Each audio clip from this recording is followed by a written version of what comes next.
Řekni mi, kolikrát se ti může stát, že se ráno probudíš a máš chuť fakt vstát, že se podíváš a jak se usmívá, to tě donutí svý hodnoty pak jinak brát. Mně se změnil svět, jen tak na pohled. Když jsem tě viděl poprvé, tak jsem ztratil dech. Když jsem tě držel v náručí, tak se spustil brek. Doktor mi říkal, to si počkejte až pubertě. Jsem hrdý táta, řekni mi, kdo je víc. I kdybych vyhrál všechno, nic mi nenahradí. Ten pocit, když tě držím v náručí, je nejlepší. Když jedu mimo domov, život je pak prázdnější. Kdykoliv musím pryč, protože máme show. Když se cítím zle, všichni nad vodou. Když jsem na cestách, nemůžu být home, tak se vracím domů jen se skvělou náladou. No a až to jednou uslyšíš, budeš mít vzpomínku, která ti nezmizí. Že pro tátu si na světě nejhezčí, že pro tebe chci v životě jen to nejlepší. A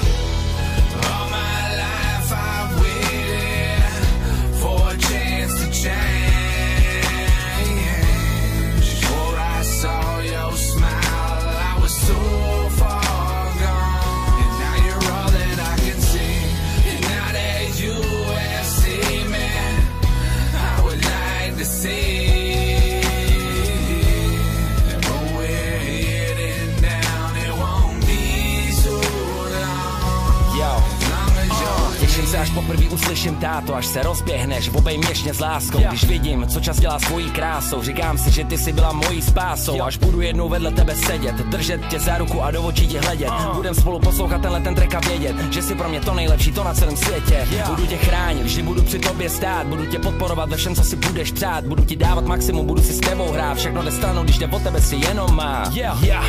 Jsi jenom táty, není chlapa, který si tě bude víc vážit, za kterým se můžeš kdykoliv honem vrátit, co tě nesklame nebo tě bude někdy trápit. No a až to jednou uslyšíš, budeš mít vzpomínku, která ti nezmizí. Že pro tátu si na světě nejhezčí, že pro tebe chci v životě jen to nejlepší. A